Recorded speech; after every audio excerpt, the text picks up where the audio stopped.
A middle-aged, regular guy had the misfortune of getting hit by truck cunt, and before he knew it, found himself in another world.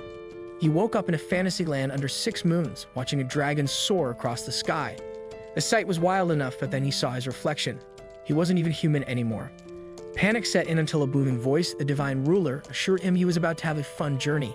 Weird flex, but okay. Determined to make the best of it, the sword checked out his new powers. A system menu popped up like it was straight out of a video game, revealing all kinds of sick abilities. Self-recovery, telekinesis, and some advanced skills that made him feel overpowered right off the bat. He admired his dazzling appearance, thinking he was probably a legendary weapon destined for greatness. His first real test came when some goblins tried to yank him out on the ground. Furious, the sword used telekinesis to break free and declared war on them. He sliced through the goblins, leveling up fast. Afterward, he gained experience points and even unlocked a memory skill, which left him scratching his hilt. The system chimed in, explaining his new skills and how to use them. Meanwhile, Fran, an enslaved cat girl, was out there praying for freedom under the 6 moons. She dreamed of gaining power and escaping her awful life, while the sword kept grinding away in the forest, taking down monsters and bosses like the Goblin King and Goblin Mage. Bored with grinding, he wiped out entire goblin camps, aiming to become the ultimate weapon. Fran's situation got worse. Her fellow slaves were tortured, and she couldn't do anything because of the shock collar around her neck. Every time she tried to rebel, she was zapped with electricity. She begged for a miracle, desperate for a way out. Meanwhile, the sword kept leveling up and acquiring crazy new powers. After a tough battle with a lesser wyvern, he earned instant regeneration and a faster healing skill. He even fought the Gluttony Slime King and won. After a week of non-stop action, he flew around until, bam, he got stuck in the ground. Just like that, his adventure hit a wall. Trapped for days, the sword started to lose hope, thinking maybe this was just a plot device to make him meet his future wielder. He even spent his skill points on cooking and cleaning out of sheer boredom, hoping some god might notice him. But nothing happened, until a storm drove a group of slaves his way, pursued by a terrifying 2-headed bear. One by one, the slaves were killed until only Fran remained. With her collar finally broken after her captor's death, she grabbed a stick to defend herself. Desperate, Fran prayed for strength, and then she found the sword. With its telepathic help, she managed to pull it from the ground. The sword promised to make her stronger. Though skeptical at first, Fran was determined. She wielded the sword, and together they made quick work of the 2-headed bear. Feeling a rush of power, Fran realized the sword was no ordinary weapon. When a corrupt noble showed up demanding the sword, Fran resisted. The noble attacked, citing her slave contract, but the sword had other plans. Using telekinesis, it killed the noble and freed Fran from her shackles. Now free, Fran declared her dream of becoming the strongest. The sword, which she named Master, vowed to help her on that journey. With their newfound bond, Fran and Master set off on an epic adventure, ready to take on anything the world threw at them. Fran, a beastskin, had the potential to evolve, and together, they would make that dream a reality. Fran's physical strength skyrocketed, surpassing that of regular humans. Her biggest goal? Evolution. She remembered her parents telling her about it when she was younger. Unfortunately, Fran's tribe, the Black Cats, was considered the weakest among the beastskin. No one, including Fran, had managed to evolve yet. Her parents had dreamed of evolving too, but they overworked themselves to death, leaving Fran alone to carry their hopes. At just 12 years old, Fran was determined to find the secret to evolution and fulfill her parents' dream. Armed with the strongest sword she could ask for, and a master who had her back, Fran set off on her journey. She wasn't going to stop until she got the power she deserved. Fran's first mission was to destroy a nearby goblin village. With her sword in hand, she tore through the goblins like a force of nature, leveling up fast by mastering a deadly move called the triple thrust. Over time, her body became more muscular, and with some practice, she even learned water magic with barely any guidance. But Fran's dedication didn't just show in her fighting skills. She took extra care of her sword, cleaning it regularly. Her kindness moved Master to tears, and he swore he'd help her evolve from a black cat into something far more powerful, a black panther. Together, they were unstoppable. Suddenly, Fran got that gut feeling. Danger was close. She grabbed Master and bolted toward the chaos. There she spotted a carriage getting wrecked by goblins, with this guy named Randall trying, but failing, to hold them off. Dude was getting smacked around, but luckily Fran swooped in just in time. Master wasn't here to play games. He dropped kill aura like a boss, and the goblins were toast. Fran's jaw hit the floor. She had no idea he had that kind of power, and Master even gave her a quick crash course on how to use it too. As the goblins scrambled to get out of there, Randall and the merchant were totally shook but super grateful. Master, always a step ahead, reminded Fran to zip it about his ability to talk. They could meet folks getting nosy. He also told her to play nice with strangers. It's all about that low-key vibe. Randall's still catching his breath, thanking Fran big time and asked if she wanted to roll with him to Alessa. Master was a little sus, thinking Randall just wanted her to babysit his carriage, but he didn't sense any shady business, so he gave her the green light. Fran agreed and hopped aboard. The beastman driving the thing gave her some major side-eye, but Fran didn't sweet it. She mostly kicked it with Randall, who spilled the tea about a nearby A-ranked magic zone, which explained all the goblins creeping toward the town. Fran perked up, knowing that's where Master came from. She asked Randall if he'd heard about some OP sword, but Randall played dumb, saying he didn't know a thing. Instead, he hit her with, "So, are you an adventurer or something?" Clearly impressed by how easily she took out those goblins. Fran's eyes lit up. Being an adventurer was the dream. As she daydreamed about it, a goblin mage nearby summoned a nasty mob of freaky, mutated goblins. Meanwhile, Fran's crew pulled up to Alessa in one piece. Randall even covered her entrance fee like a true bro. Master nudged her to hit up the Adventurers Guild first. Walking through town, Master used his appraisal skills to scope out other swords, and to his surprise, some had higher attack stats than his. For a split second, Master's ego took a hit, but Fran wasn't having any of that. She looked at him and said, "You're the most badass legendary sword out there, don't sweet it." Master, feeling all the feels, thanked her, his heart warmed by her words. At the guild, the receptionist, Nell, who secretly wished for the downfall of every adventurer, was unexpectedly touched by Fran's sweetness. When Fran asked to become an adventurer, Nell advised her to reconsider due to her size. However, seeing Fran's determination, Nell approved and informed her about the required test. They proceeded to the test ground, where examiner Donadron demonstrated his firepower. Despite the intimidating Donadron, Fran remained undaunted. Master appraised Donadron's stats and told Fran he was her strongest opponent. Fran, still determined, started the exam with unwavering resolve. As the battle began, Fran demonstrated her skill by effortlessly evading all of the Donadron's attacks. After a few minutes of playing around, she went on the offensive, using her master's magic to enhance her strength and agility temporarily. She scratched the Donadron with this boost and trapped him using earth magic. Master then used fire magic, creating a massive explosion that even burned the fiery Don. Fran finished off the Donadron with ease. Nell, astonished, wondered how such a young child could wield such power. The guild master Klimt heard about the battle and reprimanded the Donadron for his disappointing performance. Before scolding him, Klimt congratulated Fran on becoming an adventurer and asked how she could cast level 10 magic spells. Fran, unable to reveal that her sword cast the spells, told Klimt it was a secret to avoid exposing her weaknesses. Klimt, disregarding Fran's wish for privacy, tried to use appraisal skills on her. She blocked his attempt with Master's help, raising Klimt's concerns. However, seeing no ill intent from Fran, he agreed to issue her a guild card. They proceeded to the registration area, where Fran had to register her mono wavelength to receive her guild card. After registering her mono wavelength on the glowing cyan crystal, Nell informed Fran that she needed to choose a class. If her class matched her skills, she would receive a boost in abilities. Nell's assessment revealed that Fran was compatible with all adventurer classes. Klimt, unfazed, and told Nell to proceed with the classing process. Fran selected Sword Mage, believing it best fit her skills, and completed her guild card registration. Now that she was an adventurer, Fran faced the challenge of managing her finances. To become wealthy, she sold the lifetime loot she had saved in Master's dimensional pocket to the guild. After selling the materials, she earned around 200,000 gold. However, her newfound wealth made her a target for a group of scummy beastmen adventurers who, seeing her as an easy mark because of her age, tried to pick a fight and demanded she hand over her money. Seeing this bullying, Nell intervened and telling everyone to back off. However, the thugs attacked Nell instead and tried to turn the guild into a battleground, even insulting Fran's Black Cat tribe. Enraged by their comments, Fran used Master's kill aura to sever one of the adventurers' legs. She defeated the rest of them, making it clear that she was not to be trifled with. With this display of power, the adventurers clearly understood Fran's strength. She strutted out of the guild with all the swagger of a runway model on a mission, hunting down some snazzy armor in a cozy tavern. As she strolled through the bustling marketplace, Master had given her sage advice to pick up some solid defensive gear, but Fran got sidetracked and began frolicking with the market's animated toys, which looked like they had just jumped out of a cartoon. She heard murmurs about a blacksmith named Garrus who was reputed to be a total wizard with armor, though not the type who dabbles in magic potions, but the one who could make armor sparkle with unmatched flair.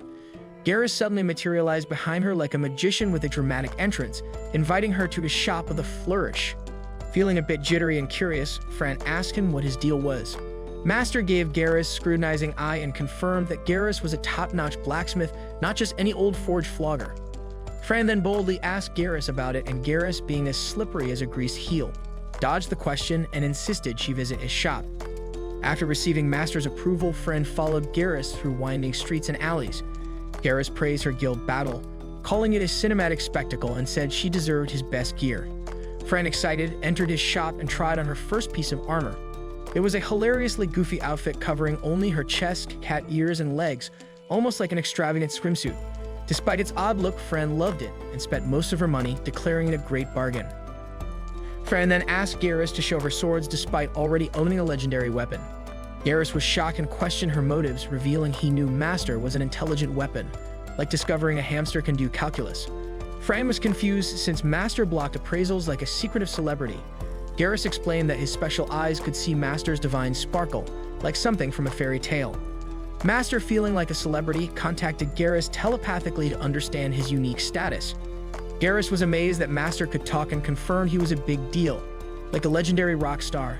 He advised Fran not to search for another sword as Master's magical properties made him superior. Garrus then demonstrated a stronger sword and asked Fran to test it. After imbuing 100 mana, Fran shattered the sword, proving Master's strength. This boosted Master's ego, and he proudly boasted his power to Garrus and Fran. Fran and Master celebrated with a hug, causing Garrus to cringe as if he'd seen an over-the-top soap opera scene. The Garrus then asked Master about his creator, but Master couldn't remember, like a star forgetting their first role. Garrus speculated Master was made by a legendary blacksmith, noting that 5 such blacksmiths were mentioned in historical records, which inflated Master's ego further. Garrus pointed out that Master still lacked the aura of an accurate legendary weapon, mentioning Aedenus, the Sword of Flames, with an attack power of 1,800 and an SS rank. This left Master feeling deflated, like a hero without a sidekick. Fran tried to cheer him up and turned her attention to Garrus' cartoonish hammer. Fran used materials from Master's magic pocket to craft a new weapon, turning simple loot into something extraordinary. Garrus was excited and agreed to make Fran a new gun in exchange for the remaining materials. Despite his enthusiasm, Fran remained indifferent, her character as bland as a movie extra. Fran gave Garrus a month to complete her new gear, then went shopping for undergarments and cooking equipment, as every adventurer needs a well-equipped kitchen. She visited a shop called Sabretooth and met Rufus, a quirky ex-adventurer who retired 3 years ago and now ran a store with a name that sounded like a wrestling move. Rufus invited Fran to browse his shop after hearing she was ambitious. Fran picked up some tableware and spices, then headed out, and leaving Rufus's backstory as an amusing but inconsequential side note. Master reminisced about his time being stuck, where he learned to cook and clean, becoming God's housewife. Now, as Fran's housewife, he offered to cook for her and told her to find an inn. They chose a cozy tavern where Fran used her guild card as ID, feeling like she found luxury. She thanked Master and hugged him, thrilled by the comfort. He promised to cook for and protect her until she became a cat girl. They enjoyed crispy fried chicken for dinner, which could make a food critic weep. Fran ate with delight and took a long nap. Master, planning their next day, suggested taking a guild quest and using his experience points to improve his recovery magic since they lacked a healer. He also wanted to level up attack skills, but saw Fran was asleep, snoring contentedly. Meanwhile, the side plot revealed that the goblin mage had created a horde of mutant goblins ready for battle, like a twisted puppet show with monstrous marionettes. The next day, Fran and Master ventured into the forest to gather healing grass and antidotal berries for their G-rank tasks, mostly involving herb collection and delivery like an adventurous grocery run. While picking flowers, Fran sensed danger and headed in that direction like a superhero responding to a call for help. She stumbled upon an adventurer party battling goblins who had the upper hand, like a scene from an action movie. Seeing their dire situation, Fran jumped in and defeating the goblins with goblin magic and Claymore's sword swings, making her a hero in her own right. After the fight, she used her new recovery magic to heal the injured adventurers and introduced herself as a G-ranked adventurer, feeling like she just won a Medal of Honor. As she was about to leave, the adventurers warned her of a more significant threat: Goblin King and Queen, causing rapid evolution and mutation among the goblins like a monstrous love story gone awry. Their offspring were forming a dangerous horde, threatening the city of Alessa, a looming disaster of epic proportions. Fran decided to tackle the goblins herself and instructed the adventurers to return to the town and alert the guild, setting off on a mission with the determination of a knight on a quest. Fran continued to battle the goblins, but she struggled against their overwhelming numbers despite her strength, like a hero fighting a never-ending wave of adversaries. Master advised her to retreat, but Fran determined never to back down. pressed on with the resolve of a legendary warrior and ready to face whatever came her way. Fran was determined to fight, which made Master question his role due to his self-doubt. Fran explained that she fought to become stronger and to fully use the Master's divine powers, aiming to become self-sufficient. Her determination inspired Master, who decided to give it his all to help her. After a hard-fought battle, Fran battled goblins until sunset and collapsed in victory. Later at Garrus's workshop, Garrus was flabbergasted by Fran's shredded armor and astonished by the fact that she had taken down over 100 goblins. She asked Garrus to patch up her armor and shared her plan to tackle a dungeon next. The next day, Garrus was puzzled when Fran mentioned a dungeon. Fran explained that she had followed a trail from a goblin nest and learned from adventurers that it was a new dungeon with tougher goblins. Kral, always practical, and urged her to return to town. When Fran reported to Klimt, they realized the situation was severe. Klimt suspected mutated goblins might be in the dungeon and ordered all adventurers to handle it. He also upgraded Fran's rank from G to F and warned her to be prepared for anything. Garrus repaired Fran's armor using his magic, which restored items to their original, shiny state. Looking less than impressed, Fran asked Garrus if he knew anything about dungeons. Garrus, being the wise and knowledgeable dwarf he was, explained that a dungeon was like a giant obstacle course created by the god of chaos to test human strength. The dungeon began with a small core that spread its roots, strengthening nearby creatures and turning them into dungeon bosses. These bosses, known as dungeon masters, used the core to build a labyrinth. Some ancient dungeons had unique environments for rare monsters and could even contain valuable minerals and magical weapons, possibly left by the god of chaos for those who proved worthy. Fran wondered if the god of chaos might not be all bad, but Garrus was unsure and handed her back her repaired armor. Since Fran struggled to put it on herself, Master helped her. Afterward, Garrus bid her farewell, telling her to go and deal with those pesky goblins. Later, Master checked Fran's status board and saw that she had leveled up to 12 and earned the title Goblin Slayer for defeating over 100 goblins, which made her stats even more impressive. Fran was still feeling down. Master used his top-notch healing magic to make her feel better and patted her head, expressing his pride in her hard work. Fran cheered up and invited Master to join her for a bath. Fran explained that she only wanted a clean Master who had gotten covered in grime from the day's battle and assured him she had no other intentions. Skipping any unnecessary fan service, we move on to Fran meeting Nell, the guild receptionist, after her shower. Nell explained that the Adventurers Guild ran the inn, so the shower was free. She scolded Fran for bringing Master into the shower and went over the inn's rules. Nell then asked if Fran was joining the Goblin Dungeon Subjugation. Fran confirmed, and Nell wished her good luck, advising her not to overdo it since it was her first dungeon. Nell criticized the Vice Captain August for not sending knights and making adventurers handle everything. August, a noble with a grudge against adventurers, wanted them to suffer through the Goblin Subjugation. Fran hoped Amanda, a top adventurer who could handle the dungeon solo, would hear this news. Unfortunately, Amanda and other top adventurers were busy investigating an anomaly likely caused by Master's earlier training. Nell also blamed the Goddess of Chaos for creating the dungeon near the city and wondered about her motives. Since Fran hadn't gotten much information about the Goddess of Chaos from Garrus, she asked Nell for more details. Nell shared that the world was created by 8 main gods: sun, moon, sea, land, fire, storm, forest, and beasts, with the underworld god establishing the cycle of life and death. Their descendants, 78 in total, further diversified the world. The Goddess of Chaos, the last of the main gods, began spreading chaos to promote growth and self-improvement. Dungeons were her creation to prevent stagnation. Master wondered what the Goddess of Chaos looked like, but Nell didn't know. She asked if Fran had any more questions. Fran asked if the God of War from 4 Pounds existed in this world. Nell revealed that the God of War did exist, but turned evil due to greed, challenging other gods for more power. He was eventually chopped into pieces and sealed across the world. These scattered seals released auras, creating goblins, orcs, and other magical monsters. To sum it up, the evil monsters in this world were linked to the wicked god of war, which overwhelmed Fran and led her to go to bed early. Master wondered which god had wished him luck, but didn't think much about it. The following day, Fran met blacksmith Garrus, who handed her a special sheath for Master. Master thanked Garrus, and they prepared for the dungeon. Garrus wished them luck, and they joined the subjugation team. Donadron, the team leader, briefed them about the dungeon master who mutated goblins. They needed to defeat him to clear the dungeon and were instructed to set up a temporary base. Suddenly, goblins burst out of the dungeon and attacked. With her impressive Goblin Slayer title, Fran scared them away. She used a mid-air jump to reach the dungeon entrance. Master used fire magic to blow up the goblins, while Fran cleared the path with a sonic wave attack and advanced fire magic. She led the team into the dungeon, aiming to defeat the Goblin King and Queen. The dungeon master, thinking the adventurers were panicking, had created a powerful new monster to help build a goblin empire. Donadron and his band of adventurers followed Fran into the ominous cave, eager to hack their way through goblins for some glittering loot. Fran, cool as a cucumber and armed with a magical escape feather, dove deeper into the cave like it was her personal playground. She took out and scooping up their crystals as if she were on a treasure hunt. Each crystal meant a level up, which made Fran one happy camper. Suddenly, a bunch of war goblins popped up, blocking her path. No sweat, though. Master unleashed a spell that blasted them into smithereens. With the way cleared, Fran noticed a side path and decided to explore. Master, with his trusty spidey sense, Aka search, presence vibration, and heat detection, sniffed out 2 hobgoblins and scared them off. Fran then followed the trail to find the Goblin King and Queen. Meanwhile, Donadron had a leisurely stroll through the cave since Fran had already turned most goblins into goblin confetti. Donadron, ever the curious cat, asked about Fran's super strength. Donadron, with a nonchalant shrug, said she's like super strong, dude. Despite Fran's powerhouse status, Donadron was worried about her safety and told the crew to keep marching forward, just in case Fran needed a hero's rescue.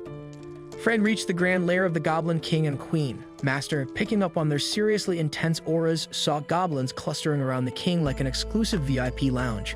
Realizing Fran was outnumbered, Master thought about retreating, but Fran wasn't having it. She insisted on taking them on, so Master came up with a cunning plan: create chaos with some flashy magic while Fran swooped in for the kill. Master whipped out his spell book and unleashed a flare blast, filling the cave with a smoky haze thicker than fog on a London morning. Fran, thinking she was invisible, charged ahead, only to find the Goblin King and Queen already toasted by Master's magic. Fran's face felt like a kid who didn't get the last cookie. She bawled about Master stealing her spotlight, making him apologize like he'd forgotten her birthday. Once Fran dried her tears and regained her composure, she asked if the dungeon adventure was over. Master wasn't so sure. There might be another boss lurking around. They backtracked to an unexplored path and found a red wooden door that looked as inviting as a "Do Not Enter" sign. As Fran opened the door, it slammed shut behind her with a dramatic thud. Master, sensing impending doom, warned Fran to stay sharp. Fran was greeted by an army of giant ladybugs. And not the cute kind you find in your garden. These were giant, mean, and ready to party. They launched an all-out bug attack. Master, in full panic mode, decided to use telekinesis to keep the bugs in check instead of incinerating them. His bravery was commendable, but his strategy could use some work. Fran fought off the bug army for what felt like an eternity, about 30 minutes, while slicing through them with impressive skill. More bugs kept showing up thanks to a sneaky summoner hiding in the shadows. Master finally pinpointed the summoner and roasted the bugs with fire magic, giving Fran the chance to squish their leader. With the bugs dealt with, another path opened, leading to a blue door. Fran hesitated, feeling a bad vibe from the door. But with Master cheering her on, she pushed through. Master buffed Fran with every spell he knew. Resistance, senses, reflexes, strength, stamina, basically turning her into a walking, talking superhero. Fran entered the final chamber of the dungeon where a magical beast announced that this was the ultimate challenge. Meanwhile, at the guild, receptionist and nervously checked with Klimt about the mission's difficulty. Klimt was confident, but Donadron sheepishly admitted he couldn't even open the doors, leaving Fran to face the final boss solo. Master checked out the final boss's stats and discovered it was a greater demon. Think of a monster with enough power and dark magic to cause worldwide chaos. Fran, never one to back down, told the demon not to underestimate her. The demon, amused by her boldness, agreed but received orders from the dungeon master to crush Fran. Master wondered if this dungeon was mimicking the real world, but noted that the greater demon was being a bit of a rebel. The demon, brandishing a crimson sword, prepared to strike. Fran, her powers boosted by Master's magic, readied herself for an epic showdown. She managed to hold her ground and even gave Master a nod of appreciation. The demon, unimpressed, flaunted his majestic sword, which made Fran even more irate. In her rage, she knocked the sword away but got overly confident. Big mistake. The demon sliced off both her hands, almost making Fran's day very short. Master, ever the hero, used advanced magic to heal her hands and realized the demon had used a sneaky skill to exploit their blind spot. The demon, confused by the sword's sudden disappearance, attacked Fran from behind again. She blocked the attack but was still struggling. The demon kept popping up from nowhere, using shadow magic. Master figured out what was happening and told Fran to take to the air. Despite this, Fran continued charging in, swinging wildly at the demon. The demon was impressed by Fran's fiery spirit and used one of his unique abilities to steal her skills. Now with Fran's powers, the demon declared she had no chance of winning and mockingly told her to start praying for her demise. He drew his sword, vowing to torture Fran to death. Charging in with overconfidence, he was shocked to find Fran still dodging his attacks, realizing that his skill-stealing ability had failed. Fran revealed that her skills remained intact, leading the greater demon to know he needed to target both her and himself to steal their skills simultaneously. The Goblin Mage, the Dungeon Master, mocked the greater demon for failing to defeat a mere girl. To help, he used the Dungeon Orb to summon powerful elite goblins. However, the greater demon intervened, clarifying he needed no help and warned the Dungeon Master to stay out of his way. Turning to Fran, the greater demon said he wanted to end the fight quickly, revealing his goal to escape the dungeon and destroy human cities to build a goblin empire. He declared that Fran's plot armor would prevent him from achieving this. The demon attacked with Darkness Voltaire, causing a tremor that shook the Donadron's group. The Levant realized that Fran must be fighting the Dungeon Master and wondered about the boss's strength.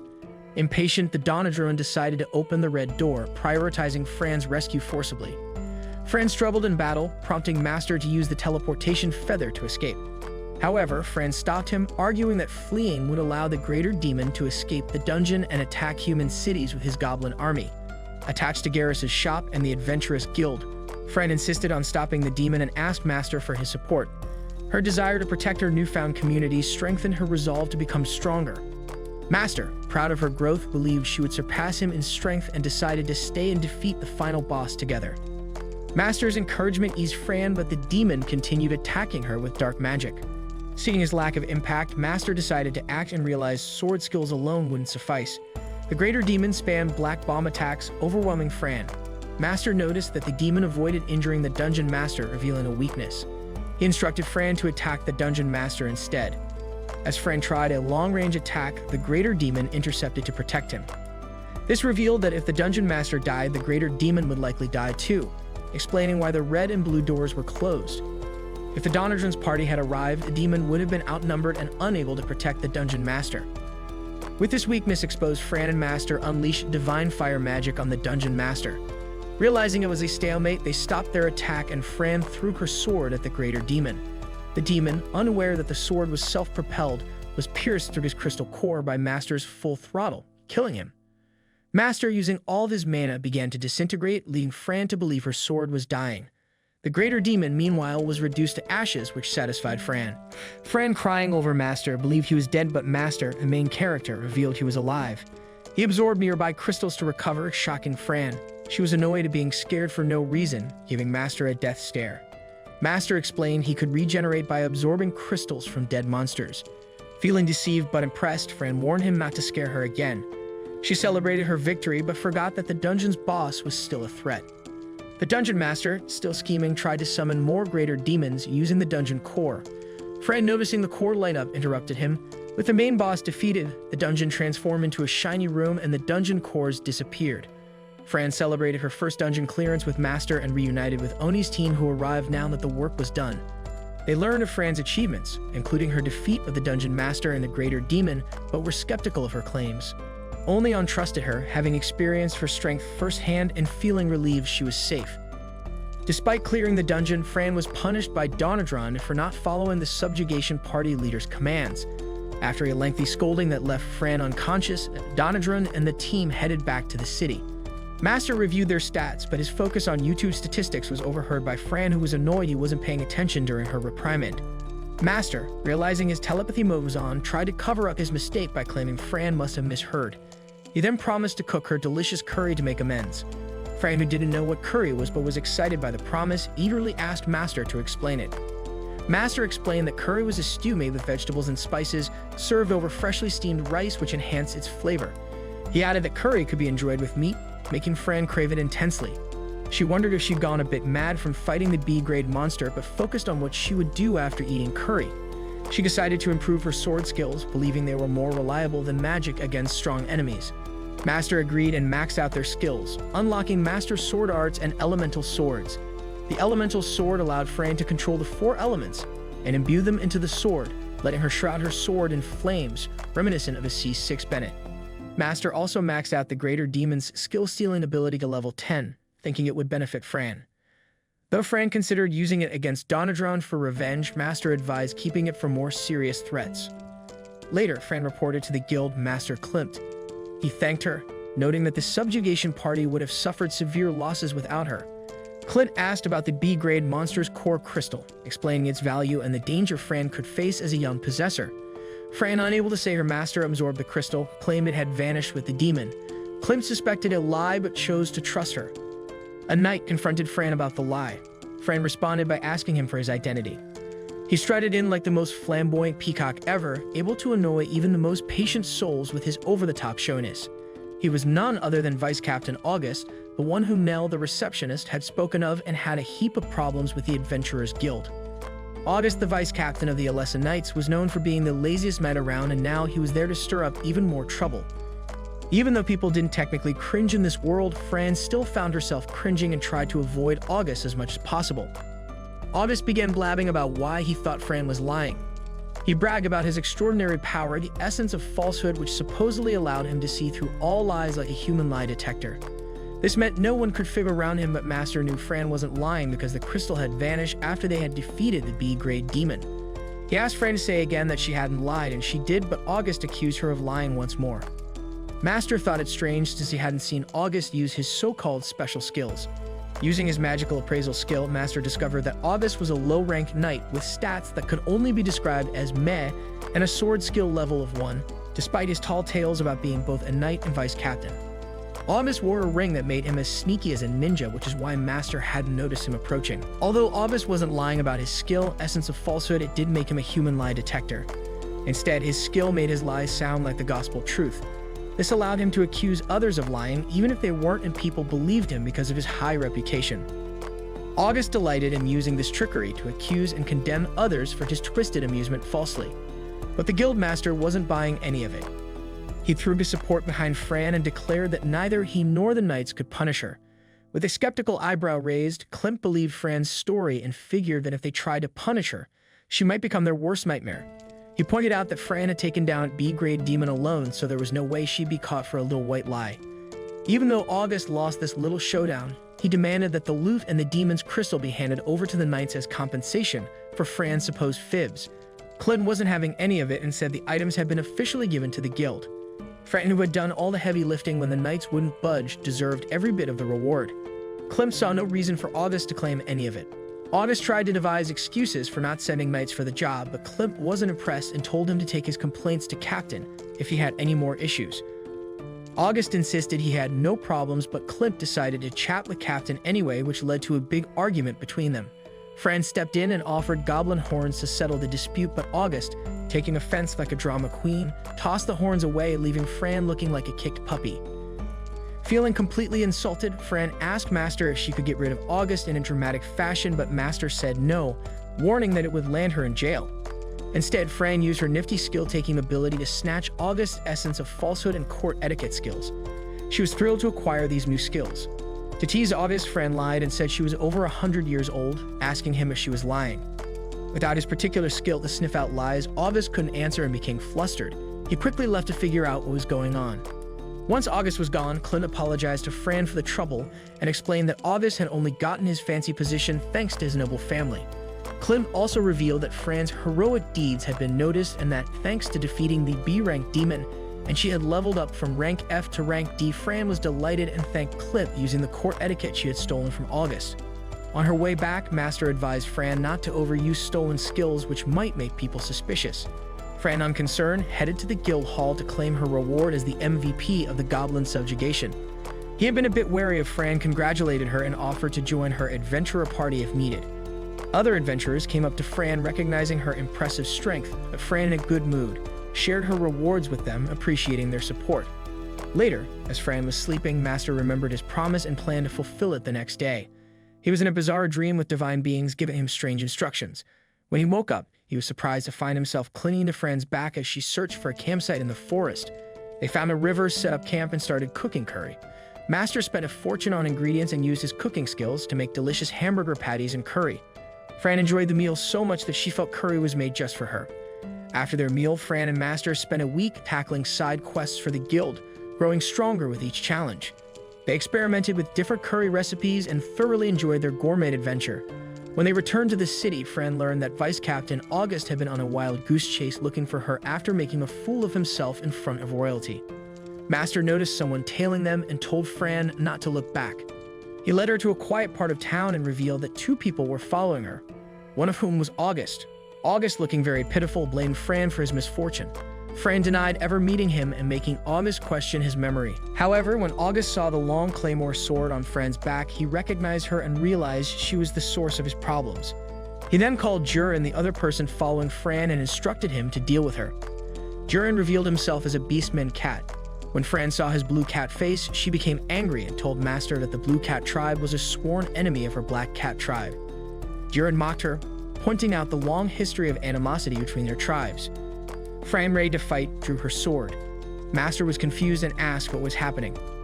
Fran explained that the blue cats had deceived and degraded the black cats centuries ago, leading to their downfall.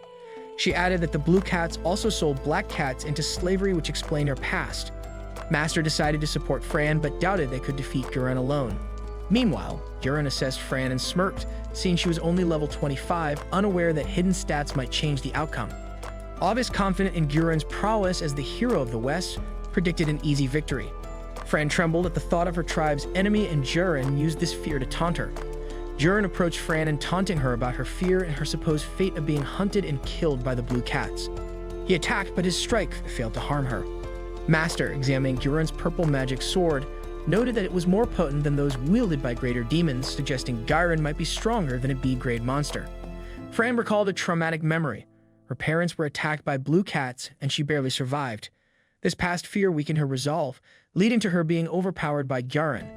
Jurin then threatened to maim her and recounted how another girl's resistance led to her daughter's death, grabbing Fran by the hair and threatening to gouge her eyes out. Master, seeing Jurin's cruelty, urged Fran to fight back. He reminded her she was now a mighty adventurer, not a weak black cat. Encouraged by Master, Fran regained her lost confidence and began to evade Jurin's attacks. She asked him how many black cats he had killed, and his inability to recall only fueled her hatred. Determined to exact revenge, Fran swiftly cut off Jurin's dominant hand and sword, then tore off one of his legs. As Jurin screamed in agony, he was left stunned by Fran's unexpected strength. Fran continued to cut off Jurin's limbs and then decapitated him, feeling a sense of self-satisfaction as her burdens lessened. She transferred Jurin's body to a dimensional pocket and turned to August, ready to deal with him. Suddenly, a water droplet warned Fran not to kill August, revealing that he was Klimt, the guild master. Fran spared August and visited the guild master's office. Klimt explained that the droplet was a water spirit he used for long-distance communication. Fran accidentally insulted the spirit, causing Klimt to give a lengthy speech about the superiority and beauty of water spirits compared to humans.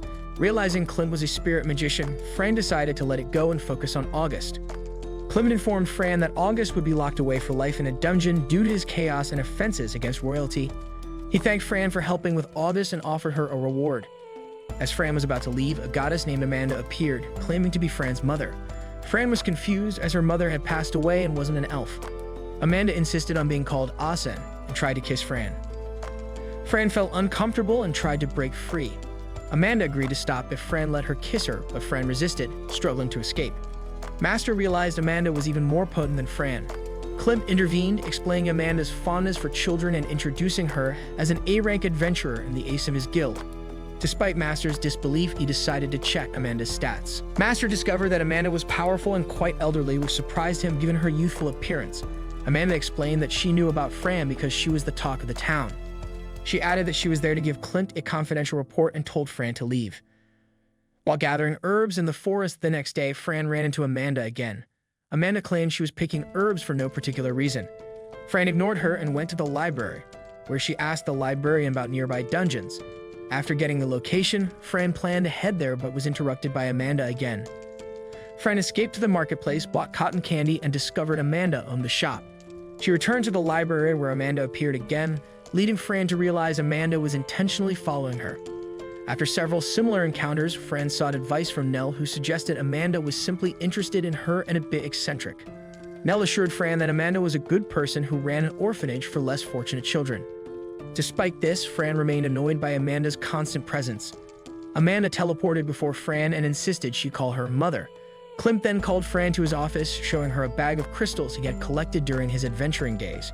He offered her 2 crystals if she accepted a request: to investigate a spider monster's nest in a nearby dungeon in Alessa town. Upon hearing dungeon, Fran immediately began negotiating for a better deal. She successfully secured an offer of 5 crystals from Klimt.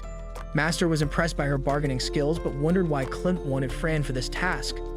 Klimt explained that the dungeon was ranked, and there were few adventurers of her kind, making her the only suitable choice. He added that rumors about him favoring younger adventurers were circulating, and by sending Fran, he hoped to dispel these rumors. Despite the odd motivation, Klimt insisted that he needed a ranked adventurer and offered Fran a free pass to enter another dungeon she was interested in earlier.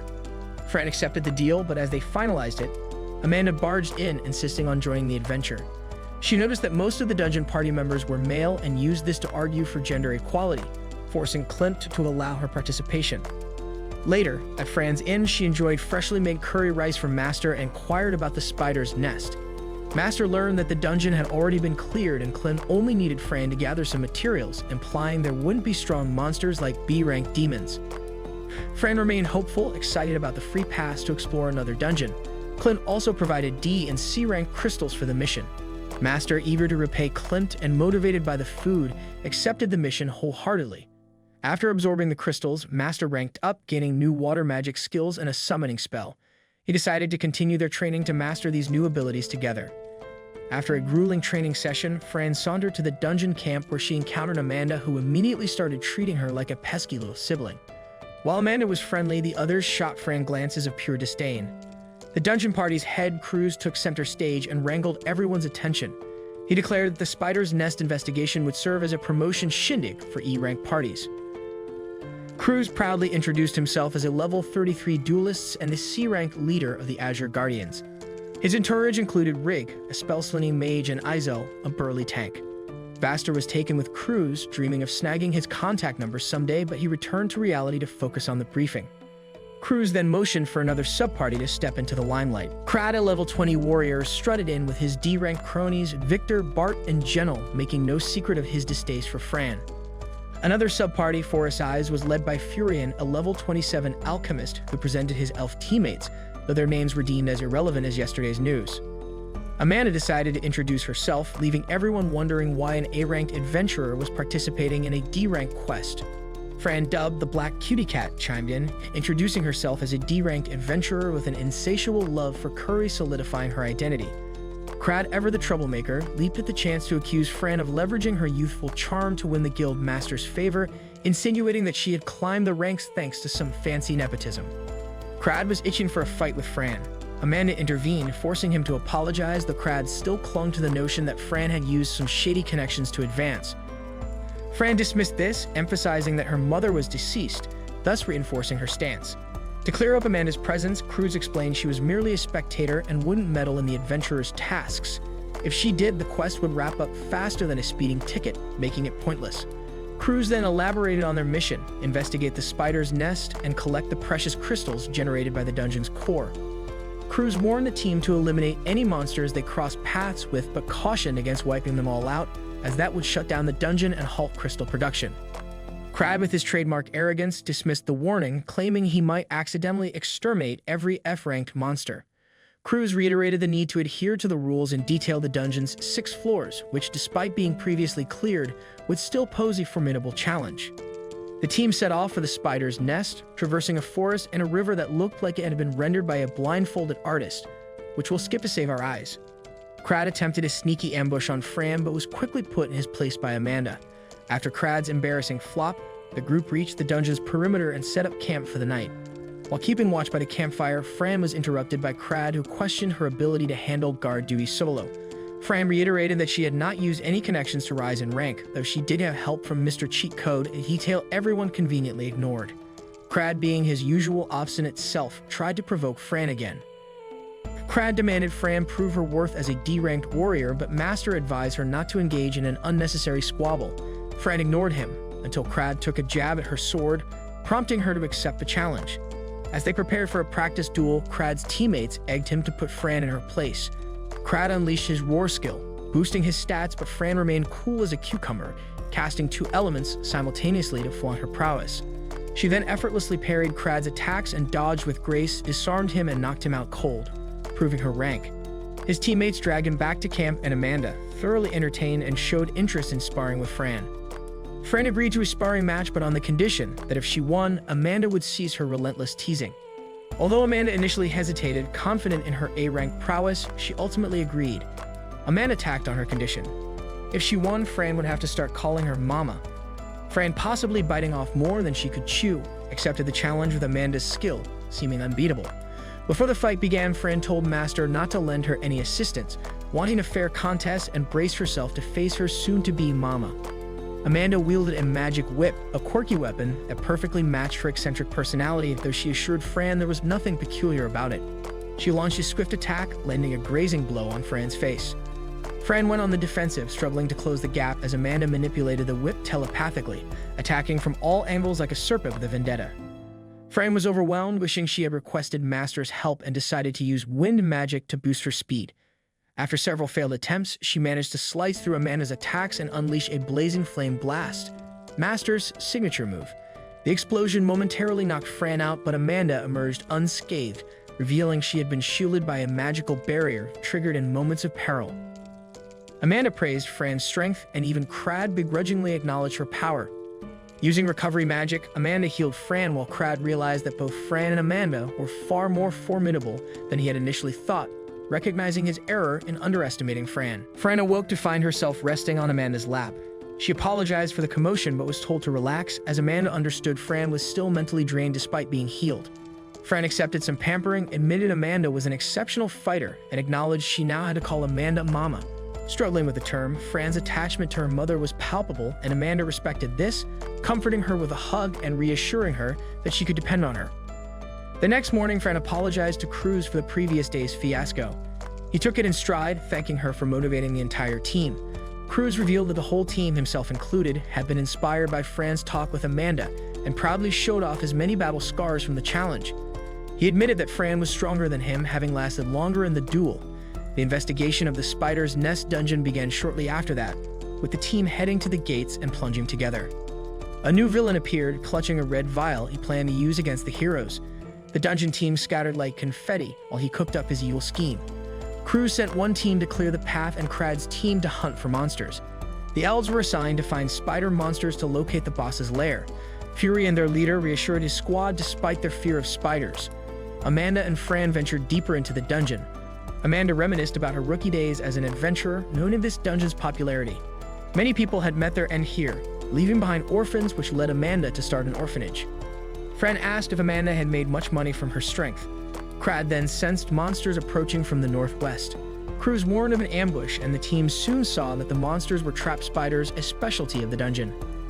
Without a plan, Crad's team charged at the spiders, working together to defeat them. The elf team, led by Furion, cleared the first floor well. The layout became more complex when they reached the stairs to the second floor. More bug-type monsters appeared and were defeated. Furion's team efficiently managed this floor because they were accustomed to forest-like environments. Fran and Amanda in the middle team didn't contribute much. Fran bored chatted with Amanda about her skills, techniques, and magic. She admitted that she knew how to use her attacks but didn't understand them fully, and asked Amanda for help. Amanda requested a hug in return, but Fran declined. Still, Amanda taught Fran some combat techniques which were originally from the gods of fighting and martial arts. They learned about various gods but hadn't seen any divine beings. Crad, who was less annoying after being knocked around by Fran and Amanda, tried to show off but fell short. Amanda continued her lesson, explaining that skills and techniques were like recipes. They depended on the chef. She asked Fran about sword basics, but Fran admitted she didn't know because her skills were just muscle memory from using Master. Amanda suggested studying under a sword mage master. Fran almost revealed that she had learned from a master but kept it to herself. They reached the dungeon's third level, which looked like a giant prison with many rooms. Thinking there were fewer hiding spots, Cruz didn't assign a scout team. However, the team accidentally triggered traps in a vast hallway, setting off a chain reaction of chaos. Cruz, disappointed, advised them to be more careful. The elves, equally clueless, struggled. The experienced team used trap detection skills to find and disarm the traps. Amanda taught Fran about skills, categorizing them as usual, unique, and divine. She explained magic as manipulating the user's magical power with 4 essential elements: earth, water, fire, wind, and advanced versions like ocean and inferno. Master revealed that he had mastered these elements, including inferno magic, through his cheat system. Amanda described how to master the elements, but Fran found it uninteresting. The team reached the 4th floor, which was overrun with dungeon spiders. After defeating them, the adventurers took a break, as this floor served as a checkpoint with few monsters. Fran used the time to prepare curry and rice for Amanda as a thank you. Amanda tried the curry, fell in love with it, and declared it the best dish ever. Master noticed that Amanda, who usually guarded her food closely, had warmed up to Fran. During their break, Amanda and Fran discussed light and dark magic. Amanda criticized the world's view where light is seen as good and dark as evil, like necromancy and poison. She mentioned knowing a necromancer who was the villain behind the scenes. Fran, overwhelmed by the information, began to lag, but Amanda's comforting pat helped her recover. Meanwhile, Crad, finding the test easy, asked Cruz if this was the real promotion test. Cruz explained that the real challenge began on the 5th floor, where dangerous monsters awaited. The trap specialist warned of lethal traps.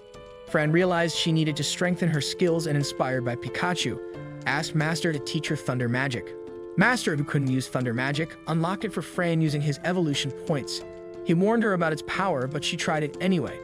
The team then moved to the 5th floor, where they battled many dungeon spiders, with Amanda cheering them on like a coach. After clearing the floor, they prepared to tackle the 6th floor, where the dungeon core was. There were numerous monsters, and some adventurers got poisoned. Fran used her recovery magic to heal them and continued fighting. Realizing the dire situation, Cruz ordered a retreat to the 5th floor. While Amanda and Fran cleared the path, two of Crad's teammates, affected by spider toxin, led Fran into a teleporter trap. Amanda identified the trap as one that could send people into walls and cause instant death. Fran, trying to stay safe, grabbed Master but wasn't teleported because he wasn't living. He was shocked by the high-level trap and searched for the missing adventurers. They eventually discovered that the teleporter had sent them to a specific location. Fran found herself in front of the trick spider boss. Amanda realized this boss was responsible for the traps and Fran's teleportation. As the boss transformed its head into a more human-like form, Fran felt useless without Master. She remembered Tony Stark's quote to motivate her: "If you're nothing without this, then you shouldn't have it." Seeing the creepy devilish monster, his teammates Victor and Bart were flabbergasted and wondered if they were doomed. The trick spider greeted them with a sinister chuckle. Fran, who couldn't use her magic or skills without her Master, was as clueless as a fish out of water. The spider then decided to spice things up by poisoning Victor again, setting a sneaky trap and blowing up the area and sending all 3 adventurers flying like ragdolls. Meanwhile, Izel learned from Amanda that the trick spider boss was behind teleporting Fran, Crad's teammates. Izel described the spider as a master of trickery, able to mess with traps like a pro. Cruz was skeptical that the final boss had evolved on its own and guessed that someone, maybe the person with the mysterious red vial, was involved. Amanda decided they needed to find the monsters quickly to prevent a total disaster and split everyone into 3 teams. Cruz and he joined Crad's party. Reed teamed up with the Elves' Forest Eyes party, and Amanda went solo to hunt down Fran. She mentioned taking Master to the deeper parts of the 6th floor, while Cruz's team returned to the 5th floor to search for clues. Amanda tried using wind magic to listen for Fran, but heard nothing but crickets. She was confident Fran could handle herself, not knowing that Fran was almost powerless without her sword. Master pondered how to convey this message without revealing he was still alive. Meanwhile, Riggs' group was bickering over how to find the missing adventurers, getting nowhere fast. Fran was having a rough time, barely avoiding the spider's traps as if she were dancing with danger. Master thought about using his kin summon skill to track down Fran. He remembered it could summon a familiar and decided to try, even though Amanda might notice. The only familiar available was the Onyx Wolf, which had a nifty life detection skill. Master performed the summoning, creating a magical circle beside Amanda, who grew suspicious. When the Onyx Wolf appeared, Amanda wondered who was pulling the strings. The Onyx Wolf, not yet tamed and with a serious attitude problem, attacked Master and sent him flying like a toy. Amanda, baffled, wanted to kill the wolf to stop the chaos, but Master intervened. Using telepathy, he revealed he was behind the summoning, but stayed hidden so Amanda didn't realize she was talking to Fran's sword. He convinced her that he was Fran's buddy and not a threat, letting the wolf continue its assault. The Master discovered that the wolf was in agony and guessed that the sword was the culprit. Amanda suggested naming the wolf, thinking it might give it special powers, much like naming monsters in Anon. Master named the wolf Urushi, which means darkness in Japanese, and then decided to call it Urushi. He commanded Urushi to calm down, and this time Urushi listened. The wolf's mana adjusted, its crystal evolved, and it became a tame, loyal companion. With time ticking away, Master checked Urushi's skills and told it to find Fran. Fran, poisoned by the spider's traps and in serious trouble, was barely hanging on. Urushi found her and used his power to pass through walls with Master in its mouth. Amanda followed, puzzled by the sword's chatty behavior and hoping they weren't too late. Fran felt like a slave again due to her weakness and cursed her bad luck. Victor and Bart were also suffering from spider poison. At her breaking point, Fran found herself in a bizarre blue void, dressed in old slave clothes. Remembering Master's motivational pep talk and feeling determined like a hero in an anime, she shook off the poison and saved Victor and Bart.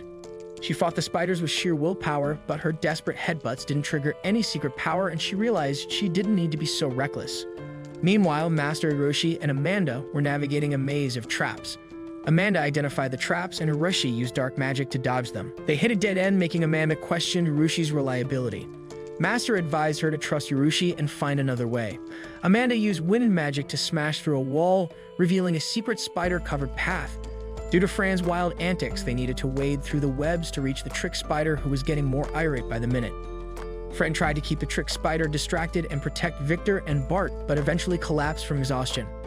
Master used all his mana with infernal magic to blast through the spider webs, accidentally killing the trick spider. He then healed Fran with his recovery skill, and they all breathed relief as Amanda and Hiroshi joined them. With the boss defeated, Amanda asked about the sword's true identity. She apologized for being nosy, but Fran, trusting Amanda, decided to spill the beans about her master. Master, trusting Amanda, let Fran reveal he was an intelligence weapon. Thrilled to meet such a legendary item, Amanda eagerly asked about its origins and explained that intelligence weapons could absorb monster crystals for upgrades. She called Master a super-duper weapon, which Fran agreed with, proudly noting Master's awesomeness. Amanda felt honored by Fran's trust and thanked her profusely. Realizing they had neglected Victor and Bart, Fran and Master quickly used their healing skills to save them. They then set out to regroup but found no one around. Meanwhile, the trick spider is still alive and used her last bit of power to summon a glowing white owl that looked like it came straight out of a magical school. Fran wondered how a being that looked divine could be a monster. Meanwhile, Krad's team was overwhelmed by a surge of spiders because Heel had mistakenly triggered traps, causing the spiders to swarm.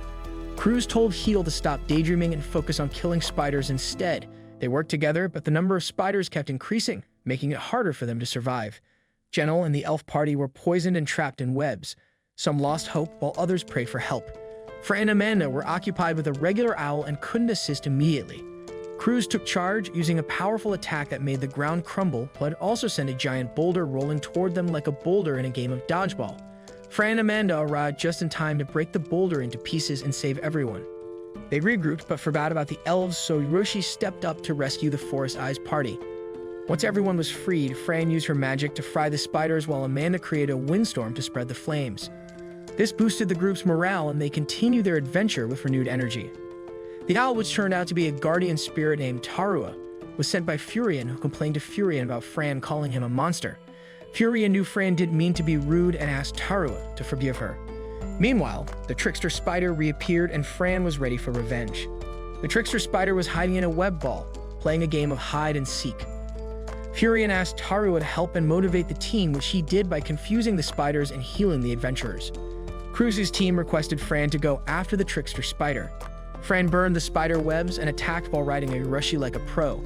The trickster spider tried to defend itself by arranging spiders in a fork shape, but Fran sliced through them with her thunder magic. Even after being shocked, the trickster spider remained alive. The system explained that Fran's stun bolt could paralyze but not inflict damage. Fran and Master switched to fire magic. While the trickster spider was paralyzed, it quickly recovered, tricked Fran, and sent her flying. Seeing Fran was hurt, Amanda remembered her children who had wanted to be adventurers but couldn't because she was too overprotective. Amanda didn't want to hold Fran back but couldn't let her die, so she went overboard and destroyed the trickster spider and its crystal. Fran was amazed by Amanda's strength but annoyed that Amanda had stolen her kill. Amanda realized her mistake and took a moment to reflect. Meanwhile, Cruz's group found the crystal core and started mining the giant crystals. Clem only gave Fran a few small pieces, showing he wasn't very generous. Cruz told everyone to keep it a secret and start mining. Yale noticed that the system settings were unchanged, suggesting someone had altered the floor designs from the outside. Amanda said to leave that to the guildmaster and focus on the mining. Krad apologized to Fran for judging her by her appearance and thanked her for saving his party. He went back to his old self after Fran jokingly turned him bald. That night, Fran told Amanda she wanted to evolve, and that it was her true goal. Amanda shared that 2 other black cats had the same dream but were no longer around. Feeling responsible, Amanda promised to help Fran's dream come true. This gesture made Master respect Amanda more. The dungeon adventure ended as the team returned to Alessa. Fran met Guild Master Hiroshi, updated him on her adventures, and mentioned that she now had a C-rank familiar. Hiroshi thanked Fran and prepared to issue her permit for Toot's dungeon. Before she left, Clip told Fran to check her class for updates and asked if she was planning to leave soon. Fran said she intended to leave the next day, and Clint, feeling a mix of relief and stress, and said he would miss her. Fran then went to the guild's skill tester hall with Nell and discovered she could change her class. Although she could choose a new class like Homemaker, she opted for Sword Magus, a higher-level version of Sword Mage. Next, she visited the blacksmith Garrus for a custom black catsuit. Master noticed Fran's exposed belly button and asked Garrus about it. Garrus explained that Beastwoman preferred tight suits and showing a bit of skin. Fran confirmed that she felt comfortable in the suit. Garrus demonstrated that the suit was enchanted with a protection spell but warned it couldn't stop all attacks. He suggested Fran focus on agility rather than heavy armor. The suit also protected against instant death for Black Cat tribe members, which impressed Fran and Master. Garrus enjoyed making the suit and looked forward to future projects. Even though Fran was leaving, Garrus planned to travel to Olmut, where Fran was headed so that they might meet again. Fran left the shop looking forward to their future encounter. Meanwhile, Rufus, the convenience shop owner who seemed insignificant, became necessary because he was friends with Amanda. He told Amanda that Fran reminded him of 2 deceased beacons and expressed regret about past events. Amanda also reflected on her own mistakes and left the shop after a quiet moment. The following day, Fran prepared to leave Alessa and said goodbye to all the adventurers, including the Donadrant. She thanked everyone, especially Amanda, for their care. As Fran mounted her Hiroshi to depart, Master urged her to call Amanda Mama, as she had longed for this. Fran obliged, which brought Amanda to tears as she remembered the beacons who had once called her Mama. In Alessa, Clint learned that the strange spider nest had been caused by a noble who wouldn't be relevant until later. Klimt discussed Fran with his nephew Furion, who consulted his guardian spirit Tarua. Tarua assured that Fran was just a kind-hearted child, easing Klimt's worries about her journey. That's a wrap from Fran and her master's story. If you liked our fearless cat, don't forget to like, share, and subscribe. See you in the next one.